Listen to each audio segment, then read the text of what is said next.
अधिकारी जेव्हा सकारात्मक मानसिकतेचे असतात, अनुभवी असतात, त्याचा फायदा सामान्य जनतेला होतो। कार्यकारी अभियंता अजय कुमार सरबगोड यांच्या कारकिर्दीमध्ये पाहिले तर रेस्ट हाऊस, रस्ते यांची परिस्थिती चांगली झाली। कणकवली रेल्वे स्टेशनचे सुशोभीकरण झाले। अशी अनेक कामं त्यांनी केलेली आहेत। चांगले कर्तबगार अधिकारी महाराष्ट्र सरकारमध्ये काम करत आहेत, याचा आम्हाला सार्थ अभिमान आहे, असे प्रतिपादन मत्स्य विकास व बंदरे विकास मंत्री तथा पालकमंत्री नितेश राणे यांनी केले। कणकवली हळवलीतील सार्वजनिक बांधकाम विभागाच्या नवीन शासकीय इमारतीचे उद्घाटन सिंधुदुर्ग जिल्ह्याचे पालकमंत्री नितेश राणे यांच्या हस्ते करण्यात आले। यावेळी ते बोलत होते। आज आपल्या कणकवली, देवगड, वैभववाडी आणि कुडाळचा अर्धा भाग आणि आचराचा अर्धा भाग असं मिळून या सार्वजनिक बांधकाम कार्यालयाचं उद्घाटन आताच झालेलं आहे, असे मी घोषणा करतो। खरं म्हटलं तर आजचा दिवस आणि ह्या उद्घाटनाचं सगळं श्रेय हे आमचे माजी पालकमंत्री सन्मान्य रवींद्र चव्हाण साहेबांचंच आहे। कारण का सार्वजनिक बांधकाम मंत्री म्हणून त्यांनी जो काय पुढाकार घेतला की आपल्याला छोट्याच्या छोट्या कामासाठी रत्नागिरीला जायला लागतं। आमच्या कंत्राटदार कॉन्ट्रॅक्टर तिथे जातात, तिथे काही निर्णयामध्ये कधी कधी उशीर होतो आणि म्हणून आपल्या जिल्ह्यामध्येच आपल्या हक्काचं सार्वजनिक बांधकामचं कार्यालय असलं पाहिजे, ही इच्छा आपल्या सगळ्यांची पूर्ण करण्याचं काम हे आदरणीय रवी चव्हाण साहेबांनी केलेलं आहे। यासाठी जिल्हावासियांच्या माध्यमातून मी त्यांचं मनापासून त्यांचे आभार मानतो। आज हे आपल्या सार्वजनिक बांधकाम कार्यालयाचं उद्घाटन झालेलं आहे। आता आपण इथे कारभार करत असताना आमचे राज्याचे मुख्यमंत्री आदरणीय देवेंद्र फडणवीस साहेब आणि आमचे दोन्ही उपमुख्यमंत्री त्यांना अपेक्षित असा कारभार या सार्वजनिक बांधकामच्या कार्यालयामध्ये झालं पाहिजे, असं मी सरकारचा प्रतिनिधी म्हणून इथे अपेक्षा व्यक्त करतो। प्रामुख्याने हे आपलं कार्यालय हे भ्रष्टाचार मुक्त असलं पाहिजे, यावर माझा फार आग्रह आपल्या सगळ्या जणांना आहे। इथे असलेला कारभार हे पारदर्शक असलं पाहिजे, लोकभिमुख असलं पाहिजे, सिंधुदुर्ग जिल्ह्याच्या विकासाला चालना देणारं पाहिजे। या गोष्टी इथे बसलेल्या प्रत्येक कर्मचाऱ्यांनी फार बारकाईने लक्ष ठेवलं पाहिजे। सन्मान्य राणे साहेबांचा 1990 नंतरचा जो आतापर्यंतचा प्रवास आहे, या जिल्ह्याला विकसित जिल्हा करण्यामागे रस्त्यांचं जाळं हे सर्वात महत्वाची बाब आहे। आपल्या जिल्ह्यामध्ये 90च्या अगोदर आपल्याला सगळ्या जणांना माहिती आहे, काही जुने जाणकार लोकही इथे आहेत। आपल्या जिल्ह्यामध्ये लाल मातीचे रस्ते असायचे। आपण सकाळी व्हाईट शर्ट जेव्हा घालून निघायचो, रात्री येईपर्यंत त्या नेमकं कुठल्या कलरचा तू शर्ट घातलायस हे घरचे आपल्याला विचारून आपल्या घरामध्ये आपल्याला घ्यायचे। ही परिस्थिती आपल्या जिल्ह्याच्या रस्त्याची असायची। आणि आज अगर आपण पाहिलं, आपल्या जिल्ह्यामध्ये प्रत्येक वाडीनिहाय रस्ते झालेले आहेत। प्रमुख रस्ते तर झालेच आहेत, वाडीनिहाय रस्ते झालेले आहेत।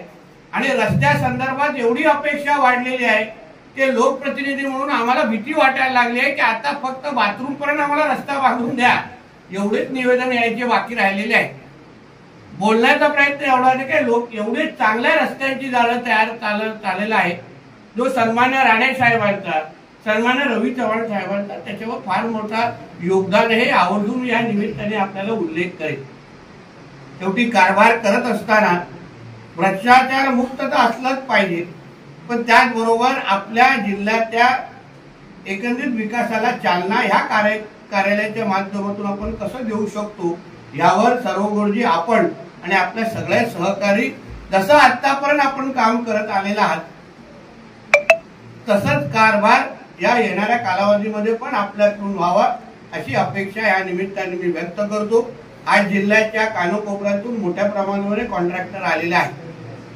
मी या सरकारचा प्रतिनिधी म्हणून मी ह्या निमित्ताने आमचे प्रभूजी आहेत, जे कॉन्ट्रॅक्टर असोसिएशनचे अध्यक्ष पण आहेत जिल्ह्याचे, मी त्यांना विश्वास देतो की ह्या सरकारकडून आपल्या काही अपेक्षा आहेत, आपल्या काही पेंडिंग बिलं आहेत, त्याच्यामुळे आपली काही कामं रखडलेली आहेत, आम्ही जेव्हा कॉन्ट्रॅक्टरांकडे जातो तेव्हा की साहेब आता 31 मार्च असा आमच्यासाठी अडचणीची भाव आहे, पण मुख्यमंत्री साहेब असो, अर्थमंत्री साहेब असो, आमची सगळ्या जणांची यावर फार बारकाईने आमचं काम सुरू आहे. आणि मी तुम्हाला विश्वास देतो येणाऱ्या महिन्यामध्ये आपल्या सिंधुदुर्ग जिल्ह्याच्या कॉन्ट्रॅक्टरांना निश्चित पद्धतीने गोड बातमी मिळेल, एवढा विश्वास तुम्हाला या निमित्ताने मी देईन.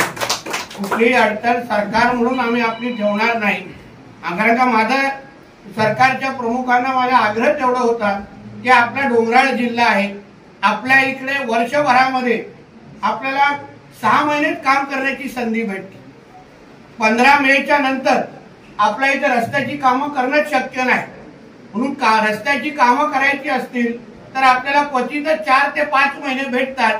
आणि म्हणून निधी देत असताना आमच्यासारख्या जिल्ह्याला तुम्ही प्राधान्य द्या असा आग्रह मी आदरणीय मुख्यमंत्र्यांकडे आणि संबंधित खात्याचे आमचे जे शिवेंद्रराजे भोसले आहेत त्यांच्याकडे मी आग्रह केलेला आहे. आमच्या महेशकर मॅडमला पण हा विषय चांगल्या पद्धतीने माहीत असल्यामुळे मला विश्वास आहे येणाऱ्या कालावधीमध्ये आपलं जी काही थकबाकी राज्य सरकारकडून आहे ती निश्चित पद्धतीने पूर्ण होईल हा विश्वास मी तुम्हाला आजच्या निमित्ताने देतो. हे मुद्दामून ही माहिती का दिली नाहीतर तुमच्या मिठाईवर कॉन्ट्रॅक्टरांचं भागणार नाही. ते बिचारे सगळेजण आशेने इथे यासाठी आलेले आहेत तेव्हा सरकार आम्हाला कधी मदत करताय, कारण त्यांनी आपल्या कामं केलेली आहेत. शेवटी आम्ही सरकार म्हणून अगर त्याला विश्वास देऊ शकलो नाही तर त्यांच्या आपण जिल्ह्याच्या विकासाला पण त्या निमित्ताने खीळ बसेल असा मानणारा मी आहे. म्हणून या निमित्ताने परत एकदा आमचे सार्वजनिक बांधकामच्या सगळ्याच कर्मचाऱ्यांचं, आमच्या सर्व बोर्ड जे असतील आणि त्यांच्या सगळ्याच टीमचं मी तुमच्या सगळ्या जणांचं मनापासून तुमचं अभिनंदन करतो. या प्रसंगी जिल्हाधिकारी अनिल पाटील, मुख्य कार्यकारी अधिकारी रवींद्र खेबुडकर, सार्वजनिक बांधकाम विभागाचे कार्यकारी अभियंता अजय कुमार सर्वगोड, कॉन्ट्रॅक्टर असोसिएशन जिल्हाध्यक्ष विजय प्रभू, प्रांताधिकारी जगदीश कातकर, पंचायत समिती गटविकास अधिकारी अरुण चव्हाण, जिल्हा माहिती अधिकारी मुकुंद चिलवंत, उपअभियंता विनायक जोशी, विभागीय अभियंता कमलिनी प्रभू, कनिष्ठ अभियंता संजीविनी थोरात, जिल्हा परिषदचे माजी अध्यक्ष संदेश उर्फ गोट्या सावंत, विस्तार अधिकारी सूर्यकांत वारंग, माजी नगराध्यक्ष समीर नलावडे, माजी उपनगराध्यक्ष बंडू हरणे, भाजप युवा मोर्चा जिल्हाध्यक्ष संदीप मेस्त्री, भाजप कणकवली तालुका अध्यक्ष मिलिंद मेस्त्री, रामू विखाळे, वागदे सरपंच संदीप सावंत, मेघा गांगण, ज्येष्ठ पत्रकार अशोक करंबळेकर आदींसह बांधकाम विभागाचे कर्मचारी उपस्थित होते. या वास्तूमधून या जिल्ह्यासाठी दर्जेदार कामे होतील या शासकीय इमारतीच्या उद्घाटन प्रसंगी आशा व्यक्त करतो. शासनाकडून जो निधी प्राप्त होईल त्या निधीचा कुठेही अपव्यय होणार नाही असा विश्वास कार्यकारी अभियंता अजय कुमार सर्वगोड यांनी व्यक्त केला. आज माझ्या दृष्टिकोनातून सुवर्ण अक्षरानं लिहून ठेवावा असा हा आजचा दिवस आहे. तत्कालीन पालकमंत्री रवींद्रजी चव्हाण साहेब यांनी सार्वजनिक बांधकाम विभागाच्या इमारतीला जवळपास 4 कोटी रुपयाचा निधी उपलब्ध करून दिला. त्यावेळी ते बांधकाम मंत्री होते आणि ती वास्तू आज तिला पूर्ण झालेली आहे.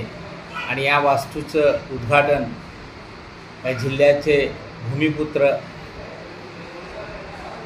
मत्स्य व बंदर विभागाचे कॅबिनेट मंत्री, तरुण तडफदार नेते आणि वाऱ्यांनाही लाज वाटेल अशा वेगानं काम करणारे या जिल्ह्याचे पालकमंत्री आदरणीय नितीनजी राणे साहेब यांनी या वास्तूचं आज उद्घाटन केलेलं आहे.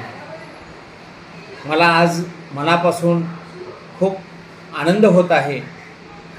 31 मार्च 2025 रोजी माझी सेवानिवृत्ती होते. माझी या जिल्ह्यामध्ये आणि संबंध एकूण राज्यामध्ये 39 वर्ष 3 वर्ष 3 महिने एवढी प्रदीर्घ सेवा झाली. माझ्या कार्यकाळाचा अंतिम टप्प्यामध्ये या वास्तूचं उद्घाटन होतं आहे आणि या उद्घाटना सोहळ्याला आदरणीय नितीश राणे साहेब कॅबिनेट मंत्री, पालकमंत्री या जिल्ह्याचे उपस्थित राहिले आणि ह्या वास्तूचं उद्घाटन केलं. आणि आमचा गौरवपूर्ण खात्याचा उल्लेख केला, त्याबद्दल मी त्यांचाही आभारी आणि ऋणी आहे. आणि या वास्तूमधून या जिल्ह्यासाठी दर्जेदार कामं होतील अशी या ठिकाणी मी आशा व्यक्त करतो. जो शासनाकडून जो निधी प्राप्त होईल त्या निधीचा कुठेही अपव्यय होणार नाही असाही या ठिकाणी विश्वास व्यक्त करतो. या जिल्ह्यातल्या सिंधुदुर्गवासियांनी मला प्रचंड प्रेम दिलं, त्याबद्दल पण या ठिकाणी मी त्यांचे ऋणनिर्देश व्यक्त करतो आणि इथेच थांबतो. जय हिंद, जय महाराष्ट्र.